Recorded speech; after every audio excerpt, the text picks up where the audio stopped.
Page number 12, పాత నిబంధన page number 12, ఆది కాండము 18 అధ్యాయం 1వ వచనం. అందరు జాగ్రత్తగా వినాలి.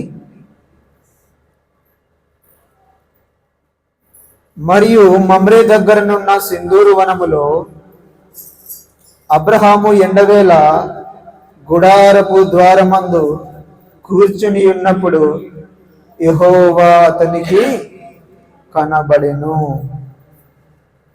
యెహోవా అంటే మన దేవుడు, మన యేసయ్య, మన సృష్టికర్త, మన రక్షకుడు, మన ప్రభువు, మన దేవుడు, మన విమోచకుడు, మన ప్రాణ ప్రియుడు, మన ప్రాణనాథుడు. ఆయన కనబడ్డాడు. ఎప్పుడు కనబడ్డాడంటే, ఏ టైంలో కనబడ్డాడు ఆయనకి? మమ్రే దగ్గర సింధూరవనంలో ఎండవేళ గుడారపు ద్వారమునొద్ద.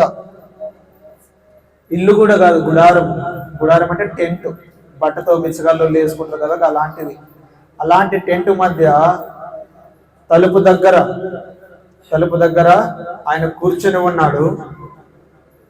అప్పుడు దేవుడు ఆయనకి కనబడ్డాడు. చూడండి, ఎప్పుడు కనబడ్డాడు? ఒంటరిగా ఉన్నప్పుడు కనబడ్డాడు. తాను దేవుని కొరకు ఆశతో ఎదురు చూస్తున్నాడు ఆయన. చూడండి, ఆశ గల ప్రాణాన్ని ఆయన తృప్తిపరిచే దేవుడు. ఎవరిలో అయితే ఆశ లేదో, ఎవరిలో అయితే తృష్ణ లేదో, ఎవరిలో అయితే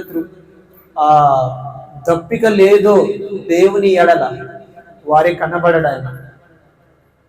అలా అబ్రహాం ఎలాంటోడంటే, దేవుని స్వరం కోసం, దేవుని సన్నిధి కోసం, దేవుని కోసం తన తల్లిని, తన తండ్రిని, కుటుంబాన్ని విడిచిపెట్టి వచ్చిన వాడు.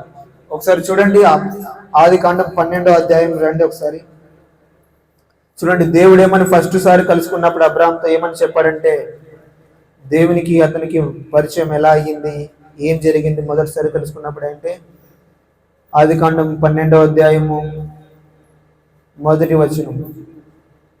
దేవుడైన యెహోవా అంటున్నాడు అబ్రహాంతో, నీవు లేచి నీ దేశం నుండి, నీ బంధువుల యొద్ద నుండి, నీ తండ్రి ఇంటి నుండి.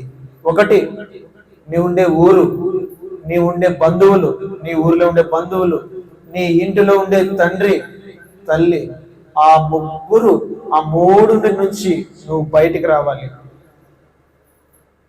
అంటే పాత జీవితము, పాత బ్రతుకు, పాత అలవాట్లు, పాత మాటలు, వాటన్నిటిని విడిచిపెట్టి నేను చూపించబోయే నాతో నడిచే అనుభవము, మార్గము నీకు చూపిస్తాను. అయితే వాటిని నీ కుటుంబము, నీ బంధువులు, నీ తల్లిదండ్రులు, నీ ఊరు, మూడు విడిచిపెట్టమన్నాడు. ఒకటి దేశము, తనుండే గ్రామము, పల్లె, ఏదైనా కానీ దేశము,